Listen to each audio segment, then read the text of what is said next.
What up, my dogs? Welcome back. Sorry for the delay. I've been on a bit of a bender down at the beach, but we're back now and we're here with the top 10 cults of all time. Let's get stuck into it. Alright, coming at number 10, we've got North Korea. This place is ridiculous. Never ever have I heard of a more clickbaity or misleading name for anything. Get this, its proper name is the Democratic People's Republic of North Korea. I should get these guys to name my YouTube videos. The human rights in this place are non-existent and have been condemned by the United Nations. The government curtails all freedom, liberties and freedom of expression. They ban political opposition, independent media, unions. It's just fucked. A 2014 UN commission found that the government committed systematic and widespread rights abuses, which included extermination, murder, enslavement, torture, rape and forced abductions, among many more. They have secret prison camps where they do all that shit to people who have been politically or suspected to be politically against them. They're just real villains. If I said this in North Korea, they'd fucking kill me. So maybe I should go there actually. Alright, coming at number 9, we've got Jonestown. This one was pretty messed up. This geezer named Jim Jones started this cult off the church and then moved them all down to Guyana in South America with the promise of paradise. And when they arrived, it wasn't the paradise old geezer Jim had promised. It was ridiculous. They had to work super hard in the fields and he did nothing, and anyone who was against him he'd just killed. Then he got some visits by some American officials, killed them as well. So he messed it up pretty bad, so he decided he was going to kill everyone. So he held the whole cult at gunpoint and said, you have to drink this punch concoction, which includes cyanide and other poisons. So they all drank it, and yeah, everyone just died. 900 people that day. There were a few who escaped who tell some stories, some pretty messed up stories, so check them out if you can as well. This is where the saying, don't drink the Kool-Aid comes from, which is talking about don't change your preferences in favour of the masses and popularity. There's also a really good band called the Jonestown Massacre, which is a mixture of Brian Jones, who started the Stones, and the Jonestown Massacre, which we've just spoken of before. Alright, coming at number 8, we've got Scientology. This is a cult in a nutshell. What they believe is that humans are spiritual beings that only reside in human bodies. We've had heaps of past lives. Some of them precede human existence, so we lived in extraterrestrial cultures. Do I need to go on, or have we got it from there? This bloke wrote a book in the 1950s and it started from there. This is literally how all religions start. People being afraid of death. They read some literature that suggests we're immortal and that this isn't the end. And it's nice for them to believe in reality. But the truth is, we die at the end of this thing. So it's up to us to make it as enlightening and as full as possible, you know? Live big, my dogs. Go out there and give them hell. But yeah, dead set cult. Alright, coming in at number 7, we've got Vinny Chase's shirt from season 2, episode 12 of Entourage. It's the band, the Cult. The shirt is sick. The band's a pretty heavy rock band, not really my cup of tea, but go check it out anyway and be diplomatic and make your own mind up. Coming at number 6, we've got Trump supporters. He says one thing and people just blindly believe it and take it as truth even if it's not real. This is the definition of a cult. What do you do when the truth comes into question? You know, we live in a post-truth world at the moment. We have this with Trump supporters, with flat earthers, with climate change deniers. There's scientific evidence that proves that your ideas are just that. They're wrong, they're not real.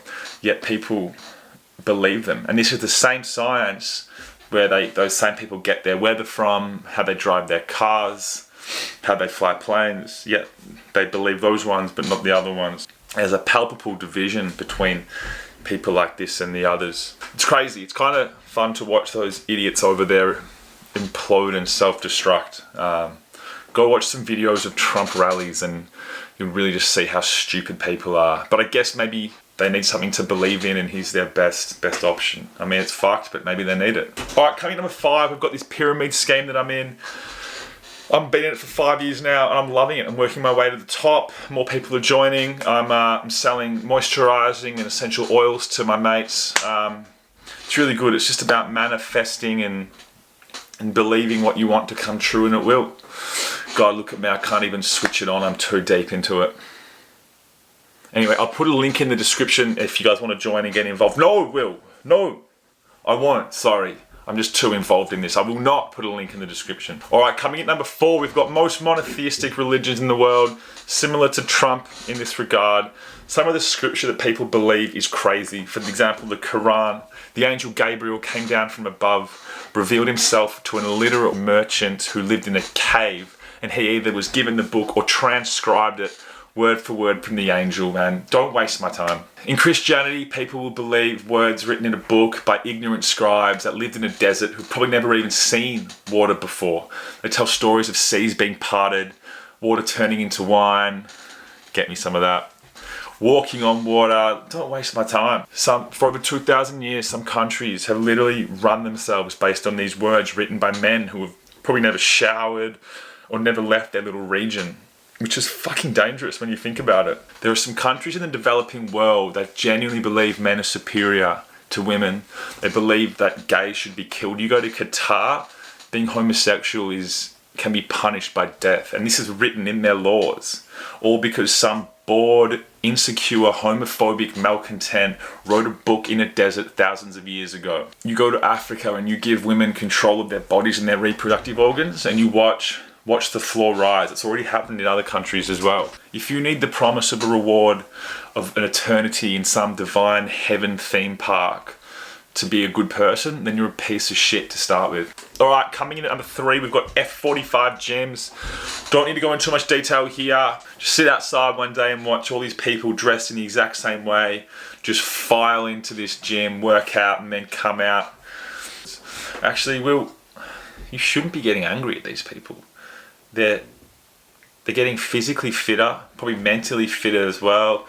God, I've been in this room for too long, man. I need some help, man. All right, coming at number 2, we've got the Big Cat Rescue, run by the demon woman Carol Baskin. She's the definition of a cult leader. I'm sure you've all seen Tiger King and that nut job and how she operates. She runs a park like a cult, makes everyone work for her for free, and also charges them to work for her, which is ridiculous. They live in filth, the living conditions are terrible. She does the very thing that she condemns other parks for doing, and she somehow feels vindicated from this because she calls her park rescues, which is ridiculous. And she killed her husband as well. All right, coming at number 1, we've got Peter COLT, probably one of the best tennis players of all time, one of the best stories of all time. He was once ranked 11th in the world, and then in his very last Wimbledon tournament in his mid-30s, he got a wild card entry, had the tournament of his dreams, and then in the final gets matched up against hotshot number 1 in the world, Jake Hammond, who's so hot as well, and ends up pipping him in 5 sets. And yeah, I highly recommend getting your hands on a tape of that game if you can. Really, really good watch. Also ends up getting with Kirsten Dunst, who is a mega babe and an up-and-coming tennis player. All right, that's it for Top 10 Colts. Thanks for watching. Have a great day, and I will see you soon.